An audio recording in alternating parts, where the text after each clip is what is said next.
आज बनवलं कोळंबी खिमा. त्यासाठी घेतलं आहे कोळंबी आणि त्याला हळद मीठ लावून ठेवलेलं आहे. कांदा बारीक चिरून घेतला आहे, टोमॅटो बारीक चिरलेला आहे, लसूणची पेस्ट, आल्याची पेस्ट आणि कोथिंबीर. त्यानंतर तेल तापत ठेवलं, त्यात तमालपत्र टाकले, दालचिनी टाकले आणि स्टार टाकले.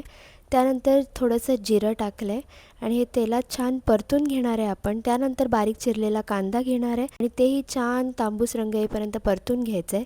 त्यात टाकणार लसूण आणि आल्याची जी पेस्ट आपण कुटून ठेवलेली, तेही परतून घ्यायचं आहे छान. त्यात थोडंसं हळद, जिरा आणि धन पावडर आणि आपण जे मालवणी मसाला आता बनवलेला रिसेंटली, ते 2 चमचे टाकणार आपण आणि बाकी काहीच नाही. झालं. त्यानंतर हे छान परतून आपण ह्यात टोमॅटो टाकणार आहे चिरलेला आणि मग कोळंबी जी आपण मॅरिनेट करून ठेवलेली ती ह्यात टाकणार आहे.